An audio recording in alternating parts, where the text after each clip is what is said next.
हिस्सा था जो अरबों को ही मिलना था। और फिर 1917 में British foreign secretary Arthur James Balfour ने फलस्तीन में अलहदा यहूदी रियासत का ऐलान कर दिया।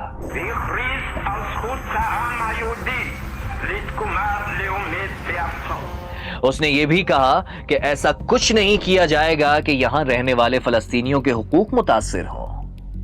और फिर हमने देखा कि आज किस तरह पूरी दुनिया इन काबिजों से फलस्तीन मांग रही है। जो हाथ जोड़े इसराइल मांग रहे थे, आज वो फलस्तीन में इमदाद के लिए जाने वाली कश्तियां तक पकड़ रहे हैं। और पूरी उम्मत मुस्लिमा बेबसी से तमाशा देख रही है।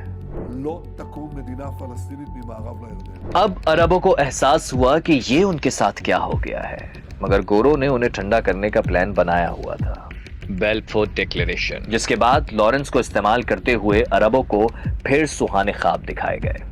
शरीफ मक्का, जो अब सल्तनत हिजाज बनाकर उसके किंग बन गए थे, उन्होंने गोरों को जरा नखरा दिखाया तो जवाब में साफ कह दिया गया, यह फैसला ग्रेट ब्रिटेन का है।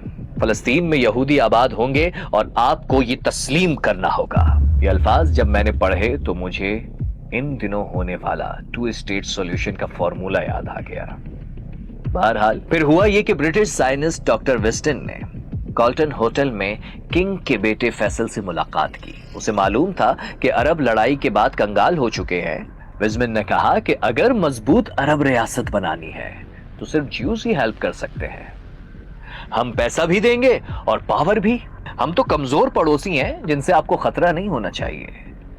मगर हजरत अली का कौल है ना, जिस पर एहसान करो उसके शर से डरो।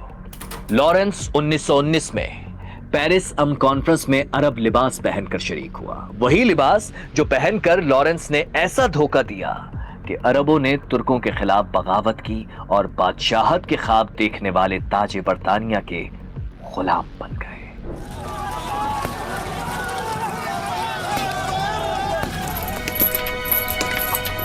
वरना उस वक्त ज्यूस की फलस्तीन में आबादकारी पर अगर किंग ऑफ हिजाज लब्बैक ना कहते तो आज गजा का ये हाल ना होता। खैर, उस वक्त अरबों की आजादी का केक कुछ इस तरह काटा गया कि मेसोपोटामिया को इराक बनाकर शरीफ मक्का के बेटे फैसल को बादशाह बना दिया गया। अलबत्ता फ्रेंच आर्मी ने फैसल को सीरिया से बाहर निकाल फेंका। फैसल के भाई अब्दुल्ला को जॉर्डन की सल्तनत दे दी गई। मगर तुर्कों की पीठ में चुरा घोंपने वाला शरीफों का यह खानदान भी ज्यादा देर इख्तिदार में ना रह सका। जब बरतानिया का इंटरेस्ट खत्म हुआ तो इब्ने सऊद ने हिजाज में अपनी हुकूमत कायम कर ली। फिर दीगर इलाकों को मिलाकर सल्तनत सऊदी अरब की बुनियाद रख दी। लॉरेंस अरब का बेड़ा गर्क करके वहां से निकल चुका था।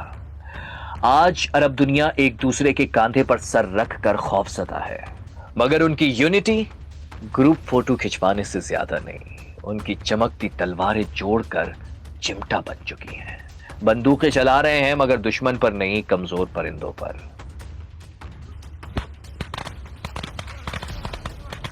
इसी कौम में कोई सोने के बाथरूम बना रहा है तो उसका मुसलमान भाई गजा में दुश्मन की गोली और बासी रोटी खा रहा है।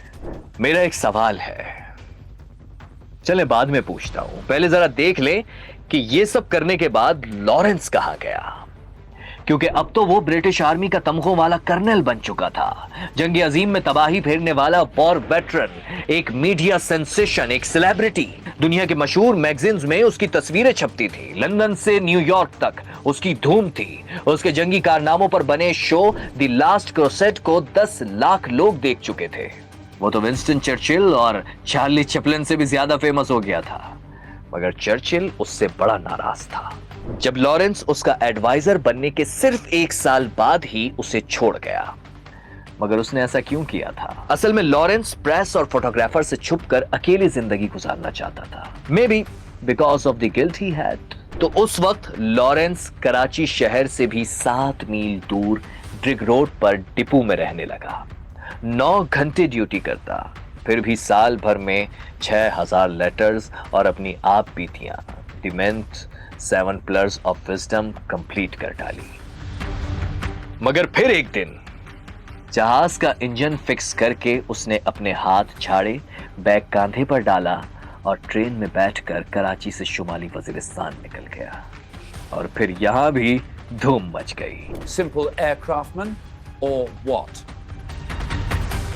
Some London papers carried an alarming piece alleging visits and influence by Colonel T.E. Lawrence in Afghan border region. British newspapers में तहलका खेज आर्टिकल ने लंदन से लाहौर और आगे काबुल को भी हिला कर रख दिया था। खबरें थी कि बरतानिया के एक पुरस्कार शख्स पर शुनवारी कबीले को उकसाने और अफगानिस्तान में सिविल वॉर शुरू करने के एलिगेशंस हैं।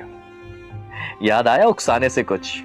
अरबों को उकसाना, और ये कोई और नहीं, वही नीली आंखों वाला मैकेनिक था जो चंद माह पहले कराची से मीरान शाह पहुंचा था। दरअसल लॉरेंस ने फिर रिक्वेस्ट की थी कि उसे रॉयल एयरफोर्स के मीरान शाह स्टेशन पर डिप्यूट कर दिया जाए। उसने भेस बदला और अब वो अफगान सरहद से सिर्फ 10 मील दूर थॉमस एडवर्ड शॉ बनकर रहने लगा। अभी कुछ महीने गुजरे थे कि बात खुल गई। खबरें आने लगी कि ये बहरूपिया टी.ए. शाह असल में लॉरेंस ही तो है जो अरबों के बाद अब अफगान कबाइल में घुसकर उन्हें उकसा रहा है। खबर लगी कि बरतानिया का सबसे पुरस्कार स्पाई अरबी इमाम बनकर तोरा बोरा की पहाड़ियों में पठानों को लेक्चर दे रहा है, अफगान किंग अमानुल्लाह को वरगला रहा है। Foreign office, voice Roy, British minister in Kabul, royal air और नेवल चीफ सबकी दौड़े लग गई। ब्रिटिश फॉरेन सेक्रेटरी ने झट एक साइफर लिख डाला कि लॉरेंस का इंडिया से फौरी